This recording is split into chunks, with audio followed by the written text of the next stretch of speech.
What is up, everybody? This is Adam. Welcome back to Fouled Out. We only have 1 week left in the NFL regular season, meaning playoffs are right around the corner. At about this time every year, Matt and I like to go back and look at all of our takes from the preseason and see what aged poorly and what we got right. So we're going to go back to all of our takes that we threw out during the preseason pod and see what we got right, what we got wrong, and talk about why and kind of react to some of the things that we said back then with 17 weeks of NFL football under our belt. We like to hold ourselves accountable on the podcast every year. I feel like a lot of people just throw out all sorts of crazy takes in the preseason and never revisit them. So we're going to dig into that, and Matt's going to react to those live on the podcast. So that'll be fun. And we'll be back next week, Wednesday, to break down NFL wildcard weekend. We're going to take a look at all 6 games, talk about the matchups, and then pick who is going to win. We've done very well each of the last 2 postseasons on this podcast. And I also just killed it in college football bowl pick'em. I'm 29-13, and I've won almost all my bets. So we do really well during the big events of the sports year, March Madness, NFL playoffs, all of that. So you're going to want to tune in for that next week. As a reminder, we also set up an email for the podcast, fouledoutsports@gmail.com. We really appreciate you guys listening, and we'd love to hear from you. Let us know what's working for you, what's not, what you want to hear more of, all of that kind of stuff. But for now, let's bring in Matt and let's talk week 17 and all of our preseason picks. Let's go.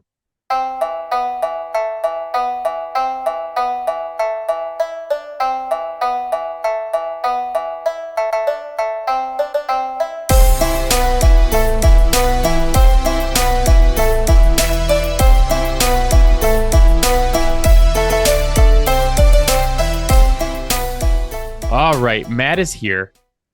I was wondering what kind of mood you were going to be in today, considering what happened to the Lions on Saturday and then was immediately followed by Michigan making the national championship on Monday. Matt, how you doing, buddy? Conflicted, I guess. It's a time for celebration. More so just because Ohio State fans are sad about this. Still very, very frustrated by not having a win recognized. That's the way I'll put it. Yeah, I saw a post from an Ohio State fan on Reddit saying that they were more happy that Alabama got eliminated than they were sad that Michigan moved on. And I was like, I don't think that you're really an Ohio State fan. Nope. I think that Nope. statement precludes you, but I'm sure that we'll talk more about what happened to the Lions and Scolds and Bolds at the end of this podcast. But we just finished week 17 of the NFL season. Only got one more week until NFL wildcard weekend, where even though the Lions were screwed over the weekend, they're still going to get a playoff home game. So you got that to look forward to. Mm-hmm. But like I said this in the opening, this time every year, we like to go back and look at all of our takes from the preseason.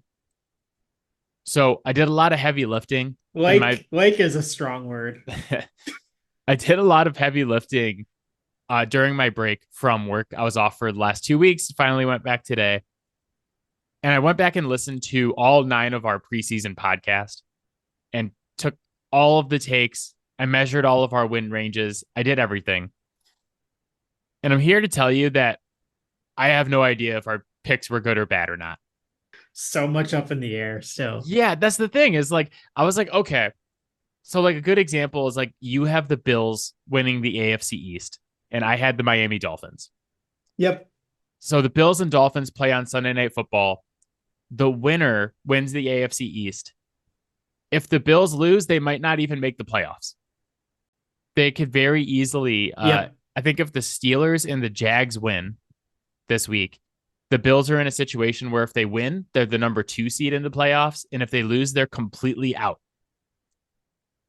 And that's just one example of many things that are still going on. Like we both had the Eagles to win the NFC East. Yeah. Who knows? Like Dallas is leading right now, but just based on the way the NFL season's gone, literally anything could happen this weekend. The Bucks and Saints are tied in the NFC South 8-8.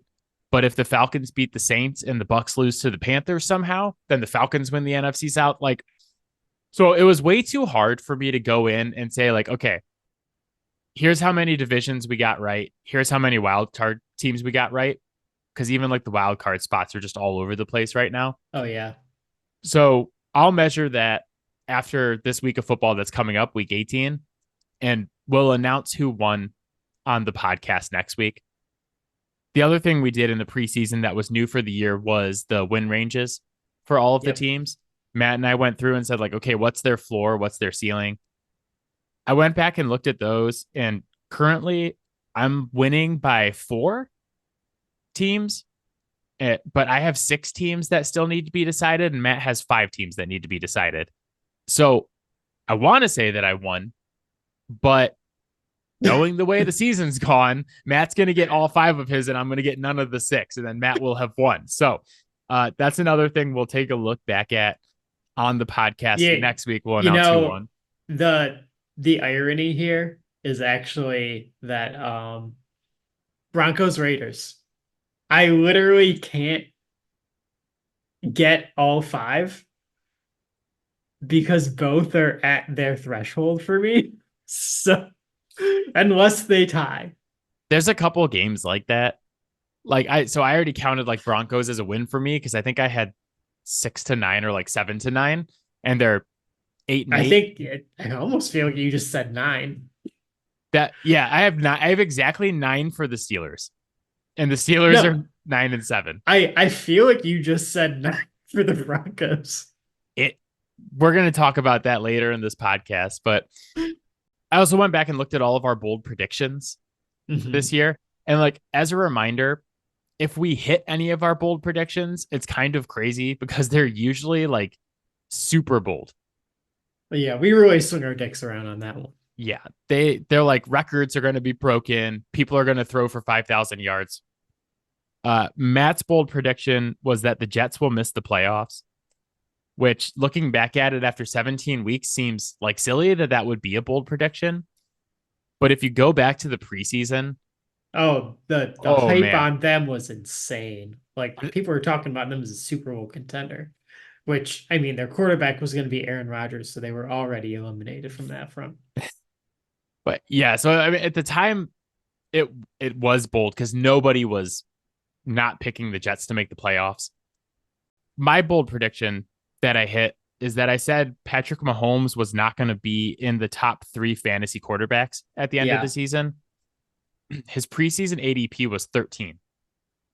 So that's like in a 12-man league, that's the first pick of the second round. Mm-hmm. And he finished as QB 7 in standard scoring. So I got that one. For a long time, I thought I was going to hit the Tyreek Hill is going to break Calvin Johnson's receiving yardage record pick. The last couple of weeks really threw that off. So he would need 247 yards on Sunday to get that, which he could do, but it's very unlikely. And he got that ankle injury like a few weeks ago, and we all know how Miami handles medical situations. So not great, but it's just barely going to be a miss. So we can't go back and say, here's what we got right, here's what we got wrong with absolute certainty yet for all the picks. But what we can do is that I went back and listened to all 9 podcasts during my break, and I wrote down every single take that we threw out that was not related to a pick. So like not picking that like Miami was going to win the AFC, that's not counting. These are all of like the ancillary takes that kind of surrounded that. And we're going to play a game called Good Take, Bad Take. I'm going to read a good take that one of us threw out from the preseason, and we're going to react to it. And then I'm going to read a bad take that one of us threw out from the preseason, and we're going to react to that. And the best part of this is that I told Matt I had a list, and I kept him completely in the dark as to what was on that list. I mean, I'm pretty sure I know one of them. So I'm going to say this before I get started. There was more good takes than bad takes, but I wanted to pair them up for the purposes of this podcast. So at the very end, I'll read you guys the good takes I didn't use for this, but I used all the bad takes from the first 9 podcasts. All right, good take. All 4 AFC East defenses can be top 10 this year. So the Miami got absolutely schmeckeldorfed on Sunday by Yeah, the Ravens. Just one of the worst beatdowns we've seen this season, which is yeah. kind of hilarious because Miami was coming off of that win against Dallas. And everybody's like, hey, maybe Miami can beat good teams. Look, they beat Dallas. Just absolutely throttled by Baltimore. But even after that game, currently in yards per game allowed, the Jets are the number 5 defense in the league. New Yeah. England is number 6, Miami's number 9, and Buffalo is number 10. So it could be a borderline based on what happens this week since Miami and Buffalo play each other. And Yeah. there's a good chance, in my opinion, that Buffalo is going to follow in the Ravens' footsteps and just absolutely hammer Miami. But right Yeah. now, they're all top 10 with 1 week left to go. So I'm saying good take. I want to say with that Dolphins Cowboys game that I was watching where they like the defense numbers and like the post Jalen Ramsey defense numbers and like the pre ones were like really not great, at least with regards to defending the pass.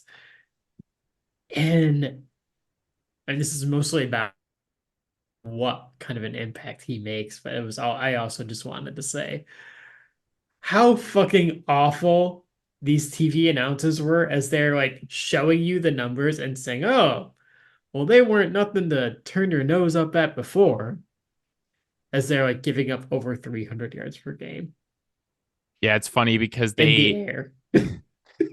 after Ramsey came back, they were the number 1 defense in terms of yards per game and points per game allowed. Yeah. And then they beat Dallas. It's like 22-21, whatever the final score of that game was. Yeah. And everybody's like, man, this defense is legit. Watch out for them.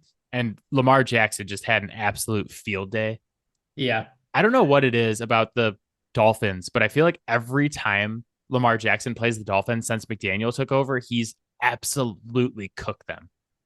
While like Lamar Jackson hasn't had like the crazy stats this year, like he just presents problems that nobody else does at all.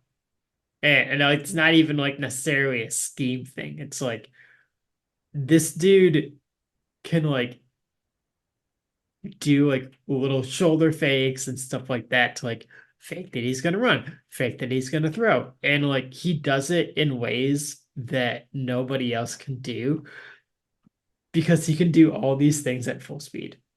I'm going to throw out a take that might piss people off. Uh, I get, I see that he's called the modern day Michael Vick a lot. I think Yeah. Lamar Jackson's better than Michael Vick ever was. Yeah. Like Michael Vick was Yeah. electric and exciting. I think Lamar Jackson's just a better quarterback than Michael So Vick. I I think that's factually true. I just also don't know that we only got like a brief glimpse of what kind of quarterback Michael Vick could have been. And even then, like he didn't spend enough time in that offense in Philly for us to like see him truly like develop long term. That's And he kind was of he was older at that point too. that's kind of the thing is like if Michael Vick played in a modern offense with all the QB run stuff we have nowadays, Yeah. they didn't do designed quarterback runs back then. At least not like what we see now. And if Michael Vick Yeah. played in the Ravens offense, what kind of numbers could he put up? Might be kind of Yeah. insane, but like I think Lamar Jackson is just a legitimately good quarterback even without the rushing ability. Yeah. And then you add that in and it's just like a whole nother dimension of oh fuck. Yeah. Well, and you add into the fact that like the entire time that Michael Vick was in Atlanta, he just had receivers who had stones for hands. They could not catch a goddamn fucking cold. How dare you say bad things about Algie Crumpler and Peerless Price on this podcast? Unacceptable. Although we're going to talk about we're going to talk about the Falcons here in a minute as well. They're getting their God. comeuppance. Still, the biggest question though for this season is Lamar Jackson James Harden or not? Like, is he gonna have these awesome regular season stats, win his second MVP, lead his team to 13 wins, Yeah. and then not Well, perform in the playoffs? we're not even like a year removed from all of that drama between him and the Ravens. And no one's been talking about it. Like he got his deal and he came in, got to work, and like was ready to go. I know. Has anyone ever delivered on a big deal like that? Like when you give them a huge deal and they instantly Yeah. come out the next season and they're like, look how worth it was with Yeah. all of the questions that people had about like his injuries and stuff like that. Yeah. I mean, certainly agree with you. He's got to show us in the playoffs. But with where we stand right now, I'm very impressed with the last, like, what, 6 months of him. Yeah, there are more Ravens takes coming up. So we'll Yeah. we'll talk about him a little bit more in a little bit. But Yeah. uh bad take. I said that I don't understand why people think the Browns are going to be good this season. Wasn't impressed with Kevin Stefanski coming into the season. I thought Deshaun Watson I was mean, going to I'm still suck. not. Yeah, I thought Deshaun Watson was going to suck, which, to be fair, I was correct about that. Yep. But Stefanski's probably going to win Coach of the Year. Uh, and I mean, he's the head coach for a team that has 11 wins right now. They might have 12 wins after Sunday, and that's with no Nick Chubb. You've gone through Deshaun Watson, PJ Walker, DTR, all these guys. You finally landed on Joe Flacco, who was out of the league, basically. And he's come in and just been absolutely amazing in Kevin Stefanski's offense and what they want to run. So I think it's deserved for Stefanski, at least being in charge of that team. But I was very off base thinking that I kind of said, like, I don't think the defense is going to be dominant enough to make up for how bad Deshaun Watson's going to be. And Yeah. they absolutely have been. Like the fact that the defense was dominant enough kind of supports my half joking remark that like Jim Schwartz should be the coach of the year. Certainly, yes, like Joe Flacco has elevated this offense the last few weeks since he's been brought in. But like pretty much the entire season leading up to that, Cleveland's offense was nothing that scared you at all. Like at all. It was entirely on the defense to win games. And they did it. That came on, like, yes, certainly like Jim Schwartz like coaching up his guys, but it also came on him doing what so many other coaches don't do in the NFL, like really challenging some of the things that he's done in the past and making some fundamental changes. I mean, they've had some games this season, like the Colts game was 39-38. Yep. They beat the Ravens 33-31. Like both sides of the ball have done their job to some degree. I mean, it's definitely a team that's led by the defense, but the Yep. fact that like Joe Flacco has been able to come in and make the offense scary is kind of batshit insane thinking about where he's been the last couple seasons. And I you mean, haven't had your best player all season yeah. almost Yeah, that's the part offensively. So that's most impressive to me is that they've been able to win without Nick Chubb. Um, I don't know, there's a part of me though that's like someone who's always had a big arm like Joe Flacco though, like if he hasn't completely lost that, like him being old is almost an advantage because he's seen fucking everything.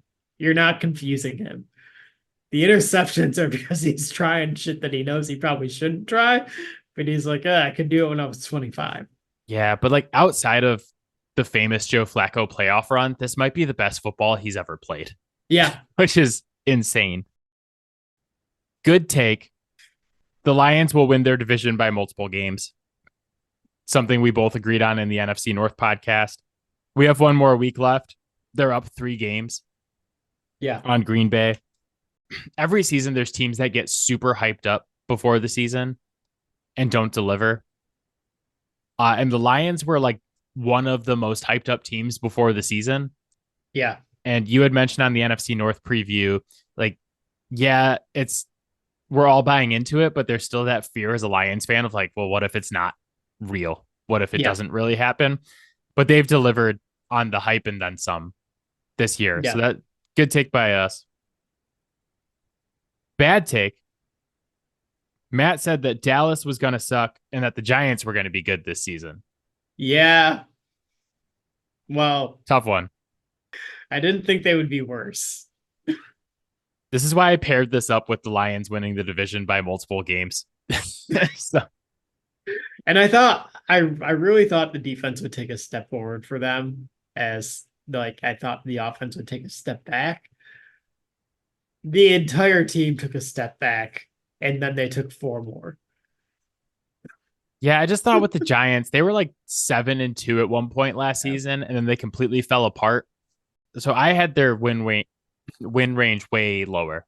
Yeah. And I hit it. I think I had like 5-7. Um, so I'm gonna hit that because they're at 5 right now. I was thinking that a lot of media people were kind of tricked by the fact that they won a playoff game last year. And it's Oh like, yeah, oh, that this was part of it. no, I know for you, but Yeah. like a lot of people were like, oh, this they made the playoffs last year. They won a game, they got experience, blah, blah, blah. And I was like, no, they beat the Vikings in the playoffs. That's like the free square in bingo. Yeah. So they're not going to be better this year. They added like Darren Waller was their big addition. I was like, Yeah. Darren Waller's not playing more than 4 Well, freaking games. if you had told me too that like they were gonna start off the season with Brian Dable not calling plays and didn't plan on calling plays most of the year, then I probably would have dialed that back. Because we did see in the early part of the season, like that was a big issue. Like he wasn't calling plays, and then like he would start calling plays later in the game when they'd make a run. And it's like, oh, what do you know? Yeah, he was a big part of why I thought they would be able to maintain where they were. Fraudulent coach, all time bag robbery from their quarterback. At least the contract has like outs that aren't Yeah. too far in the future, but like I knew as soon as they gave him that deal, I was like, they just fucked up. You Um, saying you think Dable's a fraudulent coach? Fraudulent coach, team sucks.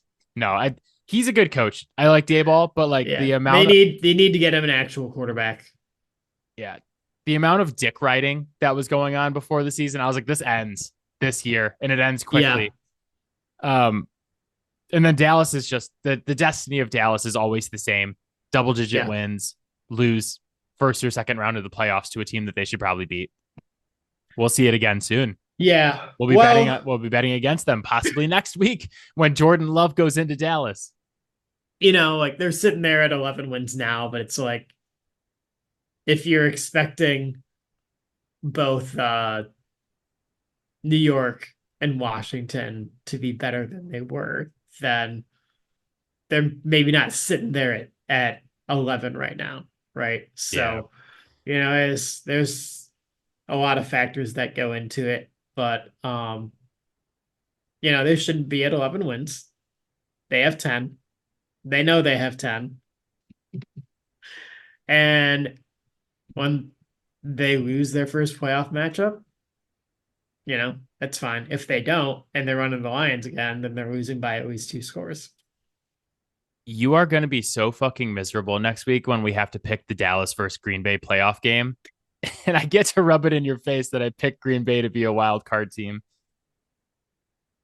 They're probably going to lose to the Bears and not make it. Hey, I told you, I feel like that's a real legit thing that might actually happen. It really might. If the Bears play their guys, I could really see that happening because the Bears D has been good lately.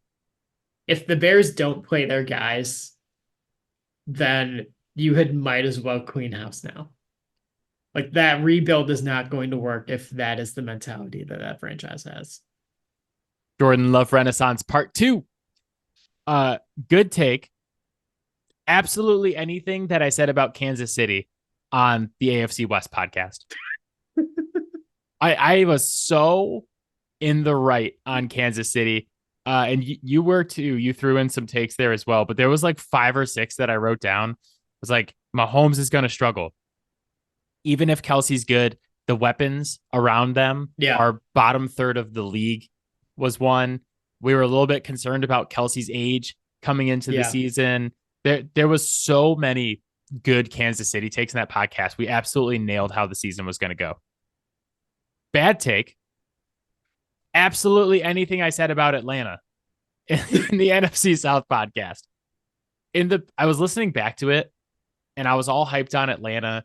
And I was like, oh, we started this podcast a couple of years ago. And when we first started it, we talked about 28-3 every episode unintentionally. And then we caught ourselves doing it. So then we started doing it intentionally as a joke. And I like apologized to the city of Atlanta where I was like, I was born there. I love you guys. We're just teasing you. I'm all in on you guys this season. For me to say all that and then Atlanta to turn around and do this to me this season, I had like they were going to win double digit games. Bijan Robinson's going to lead the league in rushing. We don't talk about 28-3 enough on this podcast, Matt. We need more 28-3 discussions. Never picking the Falcons and their chode coach again. I think you have something in common with Atlanta fans. The hatred of Arthur Smith. I would fit in with Atlanta fans for a little bit because I hate Arthur Smith more than anyone. I am the number one Arthur Smith hater in the world. I've called him a chode almost every episode of this podcast since like week 4. So I was in pretty early there, but yeah, nailed all the Kansas City takes.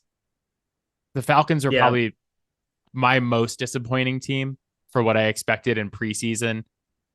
I think my life lesson for next year is just don't pick any teams unless you know for a fact the quarterback is good. With Kansas City, like one of the things that I kind of thought could happen or kind of thought would, because I thought it was going to be Sky Moore, but I was dead ass wrong on that, was they were going to find that guy who was like going to emerge as like their wide receiver. They kind of did, but they just don't throw to him enough. Like the fact that they are not peppering Rashee Rice with passes is absolutely insane. Yeah, we talked a lot on the AFC West preview podcast about Patrick Mahomes' extension and how they were paying him $50 million a year. And just because they won the Super Bowl without Tyreek Hill last year didn't mean that they were going to come back this year. And like, because you keep having to lose guys because you're paying your quarterback more and more. Yep. So like last year they had like Juju Smith-Schuster and like they had to get rid of him. And now you're relying on all second year guys, Kadarius Toney and rookies.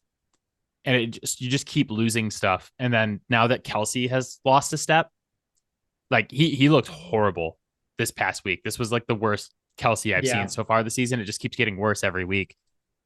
We were talking about, if they lose Kelsey for an extended period of time, how bad it's going to be. And it's kind of the same thing with him falling off. It's like you don't have a go-to guy. I would expect them to address it. Like you've talked about them being aggressive about it in the draft. Yeah. I'm thinking like Mike Evans is going to be there next season. Maybe T. Higgins. Like they're gonna try to go out and do something to address that. I mean, maybe, but this is also an insanely strong wide receiver draft. And it's entirely possible that because this is, a team that sees themselves as like a constant contender, they're not going to play around with rookies. But it's just so much more cost efficient to say, hey, we're going to take 3 wide receivers in this draft. Yeah, but I see them more like if they're going to take a wide receiver in the draft, trying to trade up and getting one of the better ones in the first round. Yeah. Because they drafted Sky Moore in the second round. And I love Sky Moore, obviously Western alumni, but he's sucked for 2 seasons now. Right. Except for catching that one touchdown pass in the Super Bowl. So like, I see them going hard with what we've seen this year. No, I wouldn't put it past them to take one in the first round and then take one in like the 3rd and the 5th. So Good take. We said that the AFC North would be the toughest division in football this season, not the AFC East, which was everybody was like, the AFC East is going to be an Yeah. absolute like slaughterhouse this season. Um, the AFC North is the only division that currently has every team at or above 500. Yeah. It could change. Cincinnati's likely going to finish like 8-9 since they play Cleveland this week. The AFC North has 41 wins this season with the four teams combined. The next highest is the NFC North and the AFC West. Both have 33 wins. Would you care to guess who has the least wins? It's got to be NFC South. It is the NFC South with a whopping 25 wins. God. Could be the second straight year where the division winner is 8-9. So fucked. I hate that division so much, especially the Atlanta Falcons and their ability to blow 28-3 leads. Fuck it. Actually, I'll take that back. I love their ability to blow 28-3 leads. I hate the Falcons. You know, the worst part is that all reports seem to indicate that Arthur Smith is coming back. Code coach, don't draft any Falcons in fantasy next year. No Arthur Falcons. Blank is watching this and he's like, yeah, I want more of this. Mm-hmm. He's like, at least we didn't blow a 28-3 lead this season. Can't blow a 28-3 lead in the Super Bowl if you can't make it. Bad take.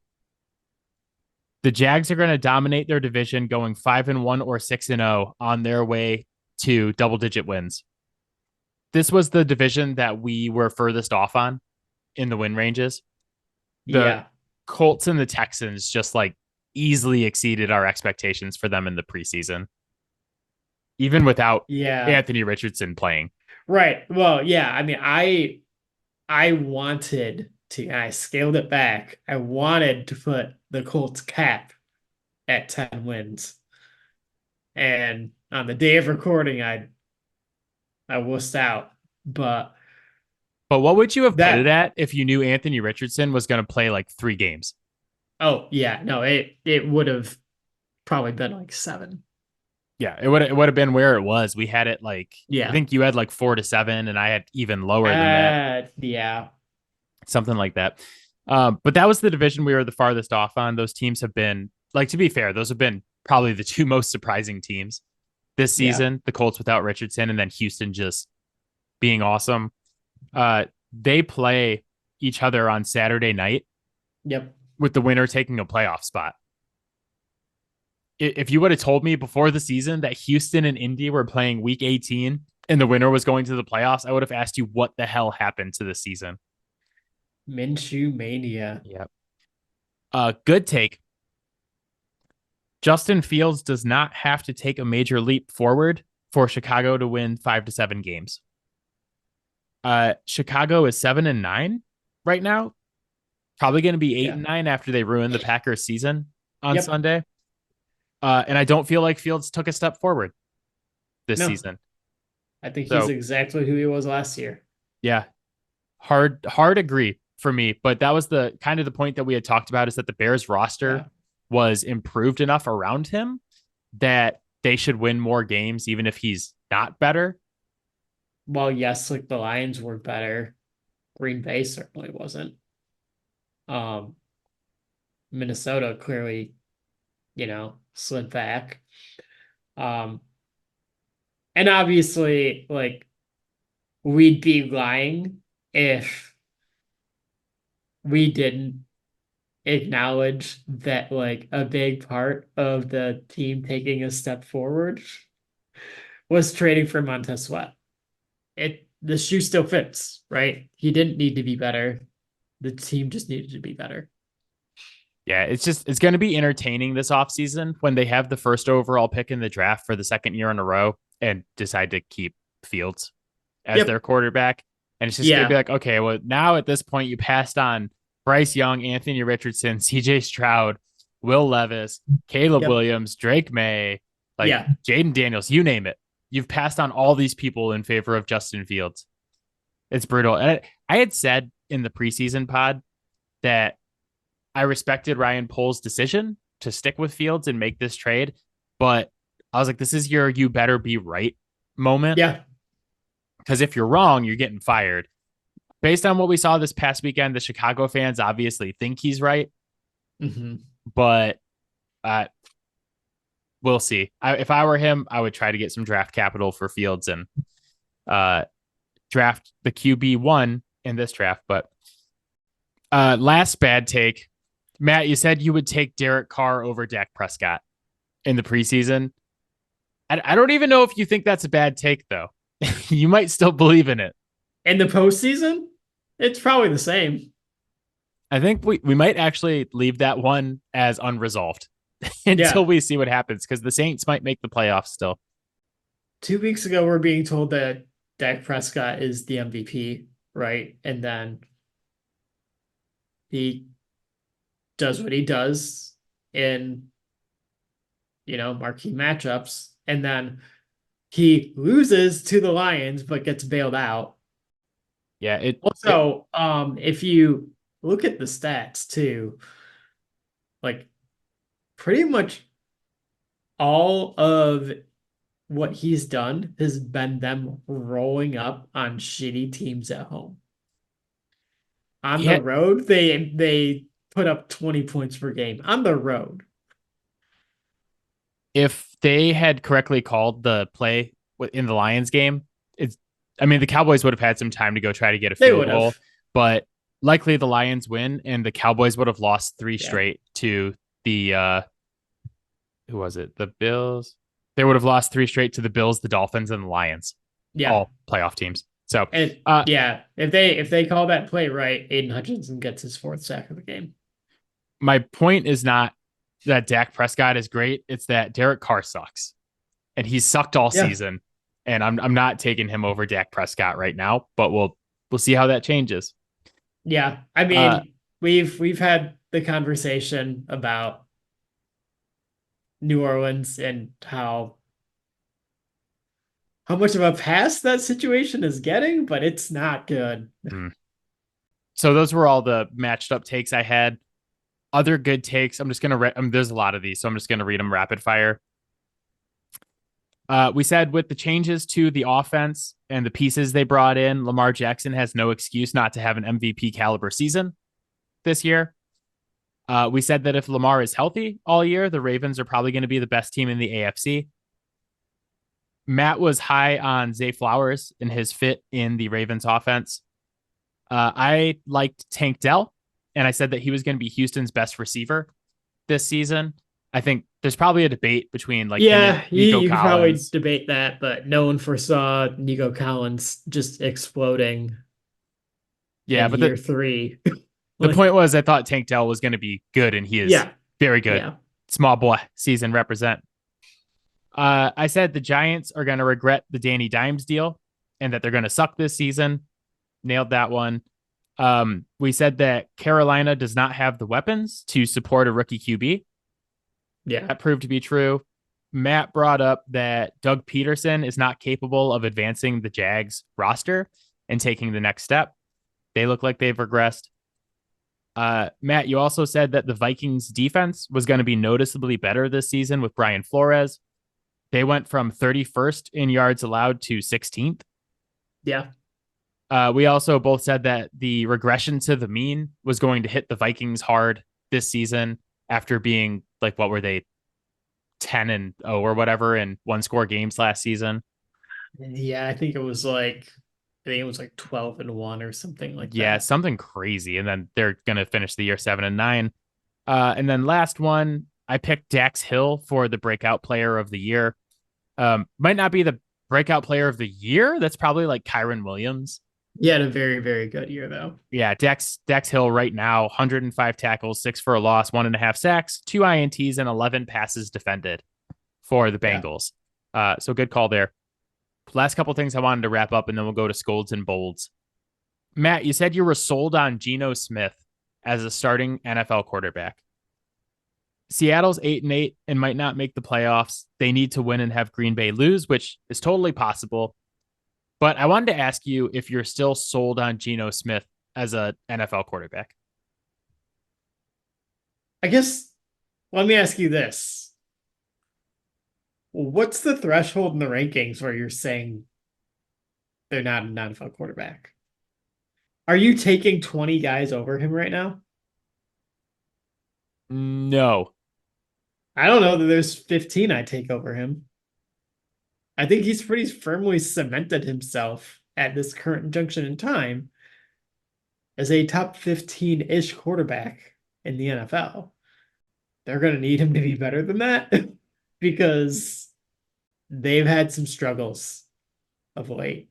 Uh, and I think there's probably plenty of blame to be shared there. But yeah, I mean, I thought he would be better this year than he has been, but I still don't think that there's enough guys that clearly look better than him to say that Yeah, he's not a starting quarterback. he's still playing very well, but he's regressed from last year. That's why I Yeah, brought it up. And then Seattle's been a team that's kind of disappointed us yeah. from what we expected this season. Right.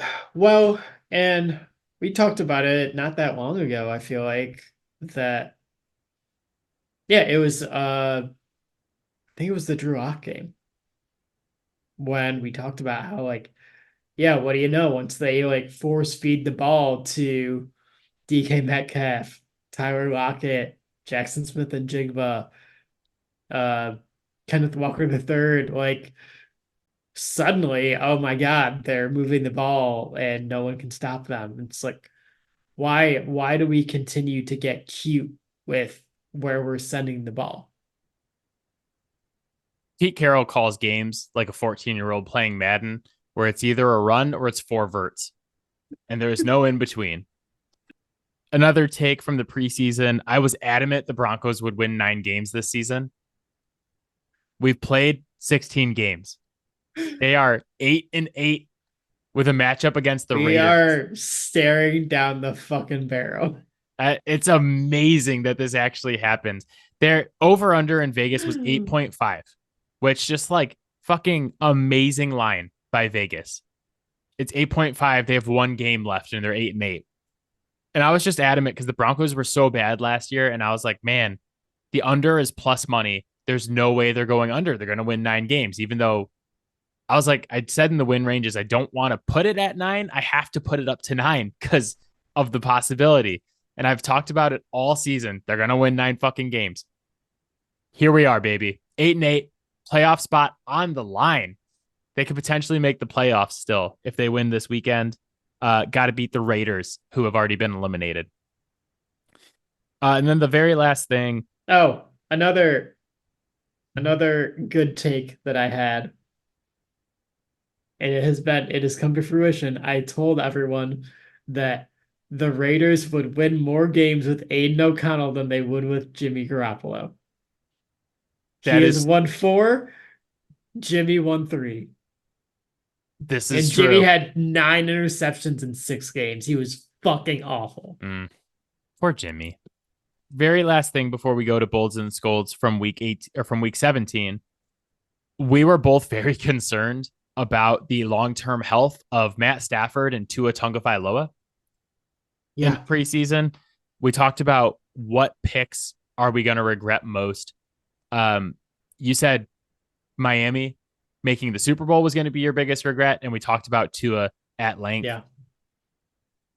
During the year, we lost Aaron Rodgers, Joe Burrow, Kirk Cousins, Justin Herbert, Daniel Jones, Anthony Richardson, and Deshaun Watson, all to season-ending injuries. We are at the very last week of the season. You know who's still standing, Matt? Matt Stafford Tua and Tua Stafford. Tagovailoa. The two guys, like, think back to last year. Matt Stafford has the bad back injury, misses time. Tua like has 19 concussions during the season. Those two guys are healthy, but everyone else I just listed has season-ending injuries. This is why I say that this was like the most unpredictable season of all time. Bolds and Scolds, week 17 of the NFL season. Is it your week to go first? I have no recollection. I'm Ron Burgundy. This is actually the first week where I didn't send you mine ahead of time. Beat you at your own game because I had to go back to the office today after being off for 2 weeks. So kind of forgot about it. Why don't you? No, I'll go first because I know what Yeah. your scold's going to be, and we'll save that for last. My bold for week 17 is the Iowa Hawkeyes for elite commitment to the bit. The over under in their bowl game was 35.5, and Tennessee beat them 35 to nothing. Covering my bet. Absolute elite commitment to never going over. They didn't score 1 point. That's not really my bold. I just wanted to throw that out there because I've been killing it gambling. And that was my best bet of the postseason for college football bowl season was I had the under in that game. And it's just like, oh God, just elite work by Iowa. My bold, I went with Jordan Love in the Jordan Love Renaissance. It's not really for what he did last week. Green Bay had a good win over the Vikings. We've mentioned 50 times on this podcast already. They're now in position where if they beat the Bears, they make the playoffs, which would just be a hysterical end to the season because my biggest regret from the preseason was going to be picking the Packers. I told you it wasn't because I didn't believe in it. It's just because if it doesn't come to fruition, Matt's never going to let me hear the end of it. So I need this so that I don't have to hear Bear Matt down. torture me all off season. Bear down. But I mean, statistically, he has been good this season. He's going to end the season with 4,000 passing yards and over 30 touchdowns, which is third in the NFL right now, and 11 interceptions. I think he's been better than a lot of people expected this season, even though it's kind of been a roller coaster. But like it's his first season as a full-time starter, and he's having a good statistical year. So he deserves some credit. And more importantly, I deserve some credit for holding on to my Jordan Love stock for what feels like 90 seasons and suffering through that Kansas City game. And all I've been through this season, I'm the bold of the week. I give myself the bold for sticking it out with Jordan Love. I will give you no credit. I don't think he's a good quarterback. I don't need your credit. I gave myself credit. I've seen A him throw plus. enough arm punts this year to know that he is not good. But Excuse me. How many touchdowns has your quarterback thrown this season? I didn't look it up. Not as many as my quarterback, Jordan Love. I want you to think about that statement right now and what it says about you. I have no regrets. That's my fucking quarterback. He's better than anybody that plays for my team. You got to give me that. It's a low bar. Low So bar. Dak Prescott has the most at 32. Brock Purdy has 31. Jordan Love has 30. Jared Goff is fourth with 28. So, I mean, with how good the Bears defense has been this season, I might not be able to come back to you next week and say Jordan Love has more touchdown passes than Jared Goff. But right now he does. So A plus for Jordan Love, A plus for Adam. Who is your bold? I never thought I'd be celebrating Jordan Love being good. This is good time in podcasting history for me. So both of my selections this week are very selfish. More selfish than me giving it to myself. No, not that selfish, but there will be a theme here. Aaron Glenn is my pick. We spent the majority of the season with pissy Lions fans demanding for him to be fired. Like every week, regardless of what happened. No matter how many times Jared Goff turned the ball over in a game, it was Aaron Glenn's fault that the Lions lost the game. And then he rolls into Dallas, who, mind you, was putting up 40 points per game at home, holds them to 20, and schemes up enough pressure that Aiden Hutchinson breaks out and finally gets 3 sacks in the game. Yes, at the end of the game, Jared Goff and the offense, like, did a really great job in the 2-minute drill getting down there, and they did everything they possibly could have done in that situation to win the game. But it was the defense that was the only reason why Detroit was in that position. The offense did not play well.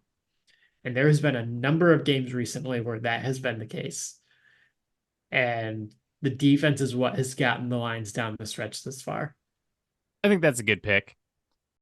My scold for week 17 is whoever in Philadelphia decided that Matt Patricia should be the defensive coordinator.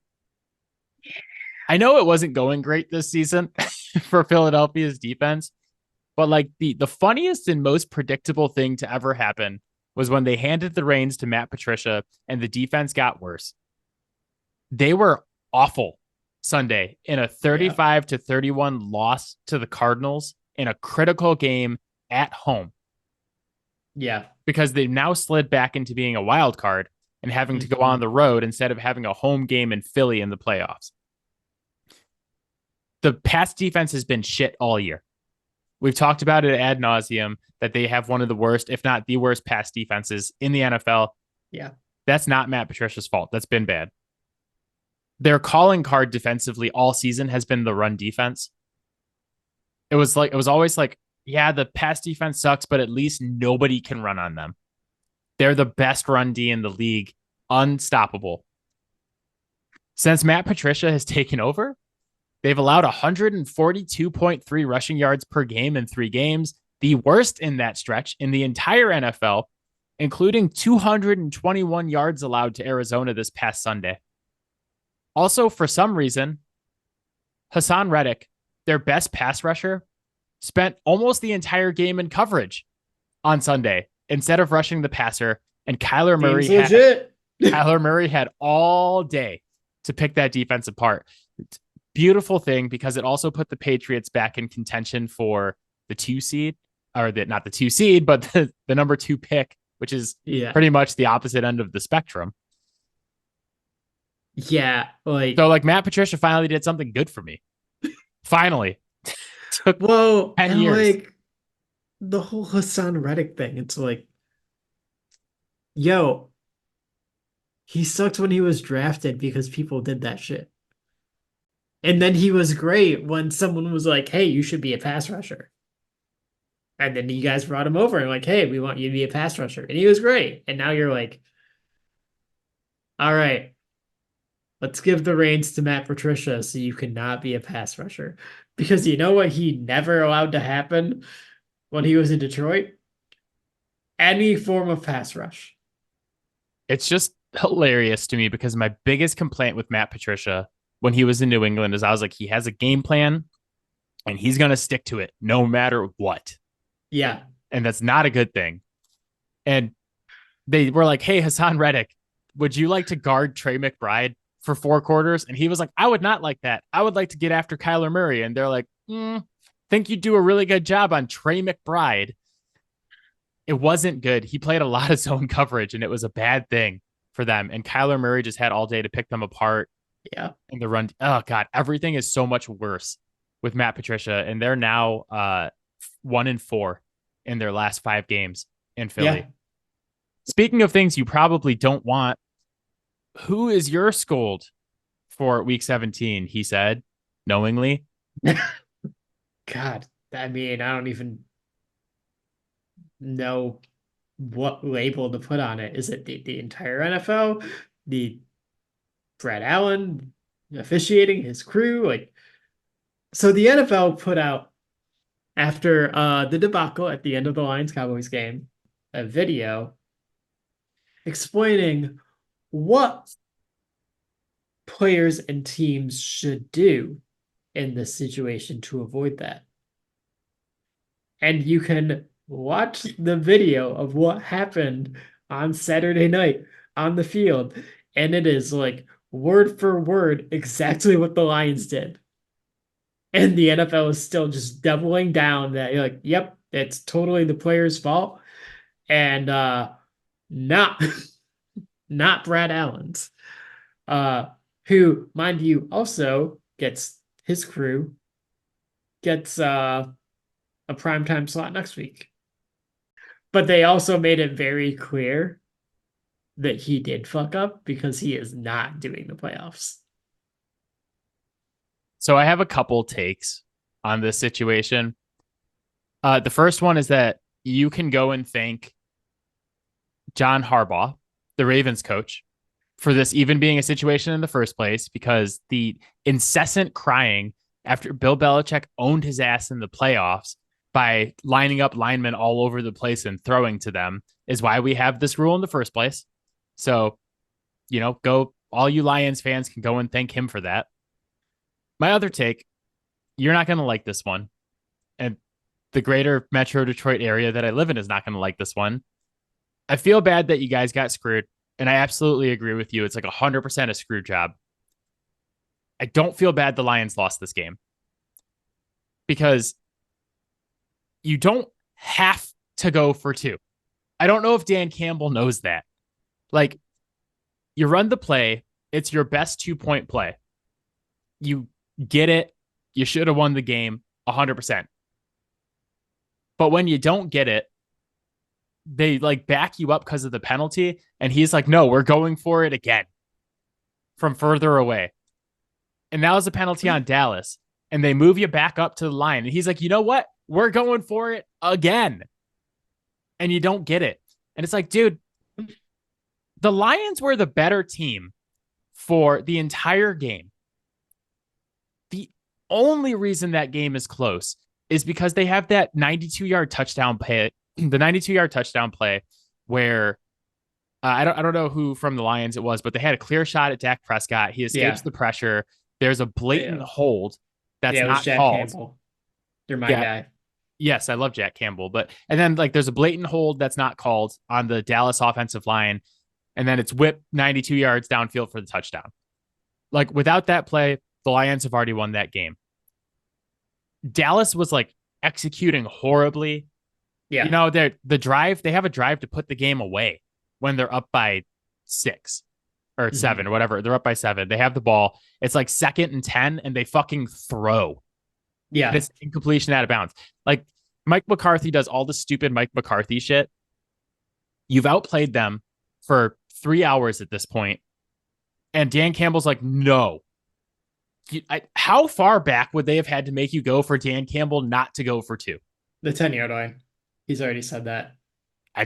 I think I felt like if they would have backed you up to the 40, he's like, fuck this. We're going for it. He was on 97-1 and said like, yeah, once you get to the 10-yard line, like then I'm just gonna kick it.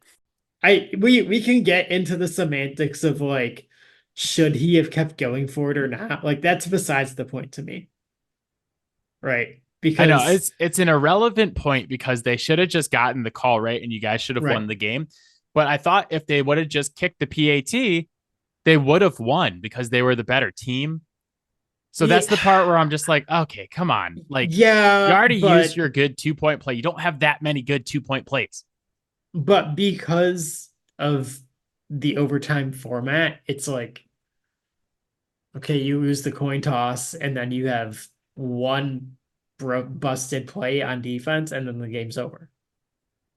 Right? So like, I understand why he did what he did. Would I do it? No, because I don't have balls that need a fucking wheelbarrow to be carried around. I text you like on and off. I was like the absolute girth of this man's balls. But my bigger problem here is like, yes, you've again fucked the Lions. Yeah. Like even when they're good, they can't avoid it. But not only have you screwed over the Lions, is that you've now had a significant impact on the NFL playoffs.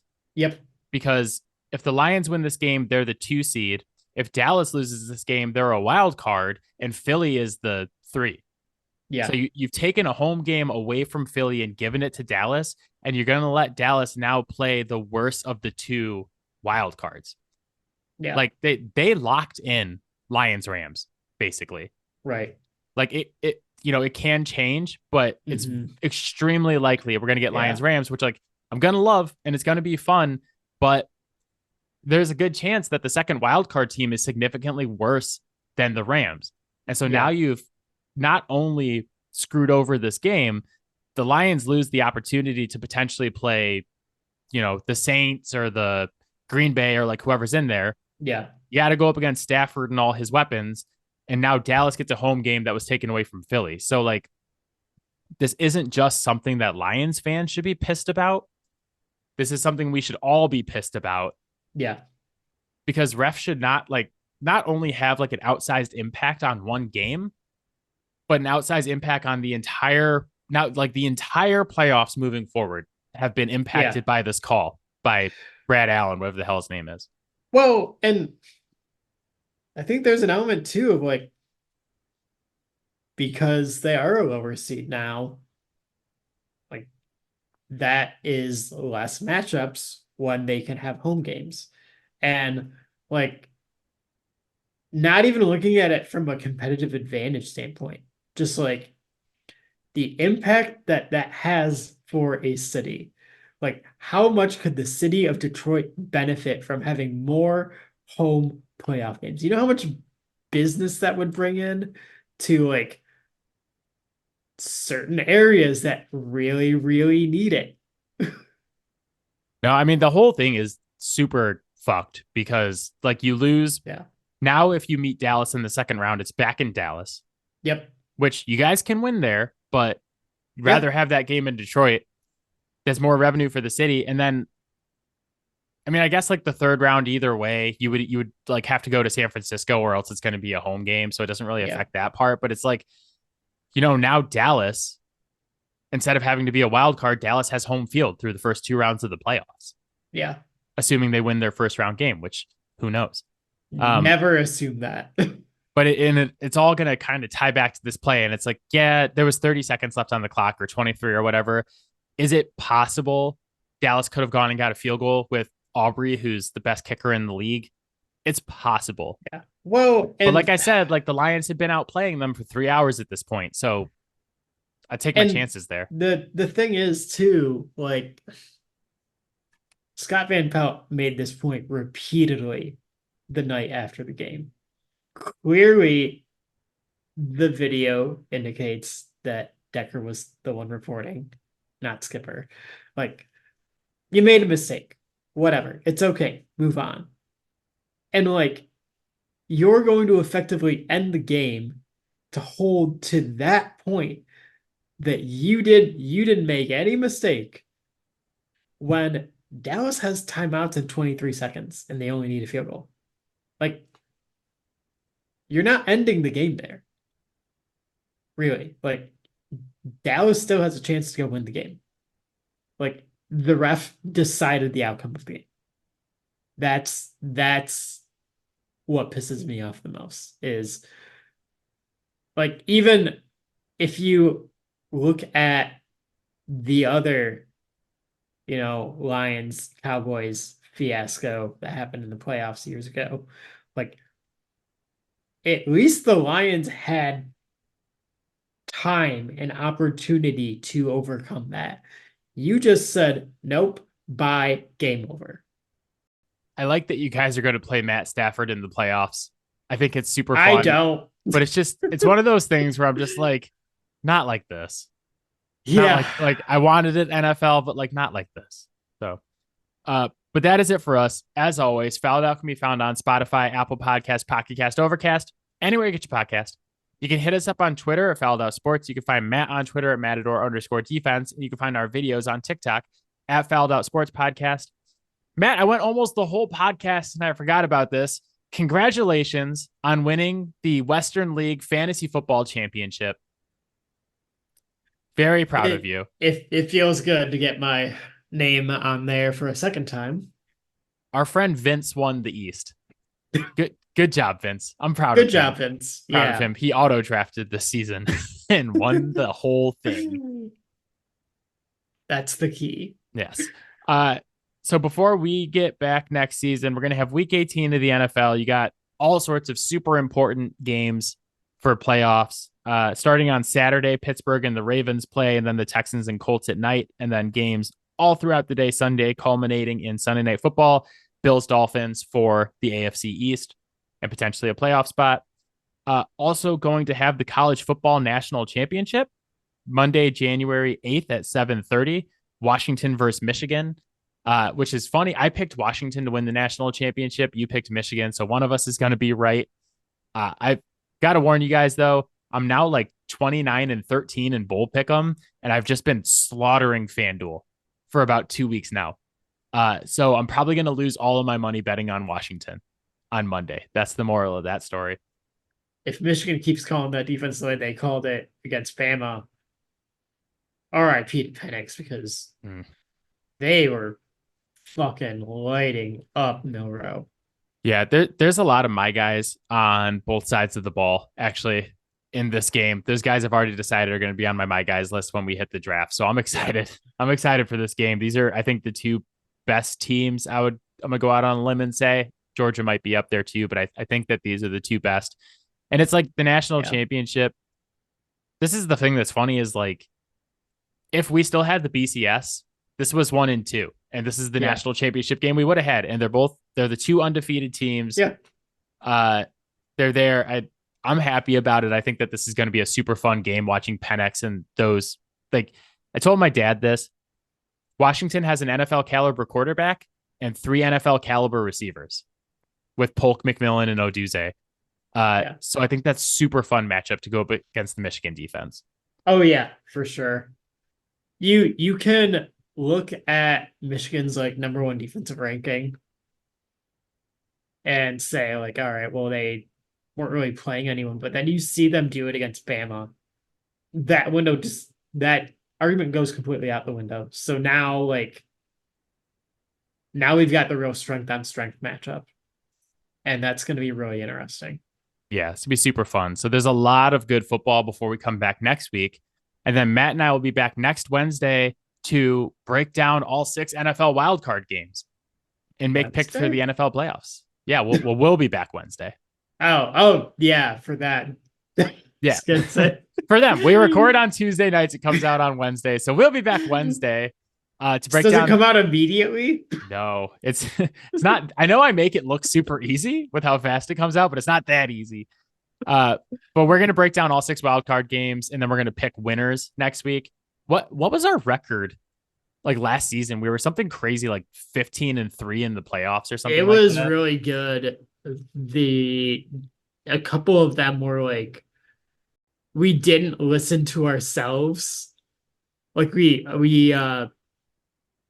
picked Minnesota over the Giants because we were like, but it's the Giants, instead of just being like, there's no way this Vikings team is winning a playoff game. Yeah, we pretty much picked the Chargers and the Vikings in the first round, and those were like the only 2 games we got wrong until I think we had like Bengals over Chiefs or something. So anyway, we ball out during the big events on this podcast. We do really good in the playoffs, March Madness, college football bowl season, all that good stuff. So you're going to want to tune in next week and get some gambling advice. But for now, I will talk to you later, my friend. Yep. Bye, guys. All right. Bye, guys. Bye, Robin.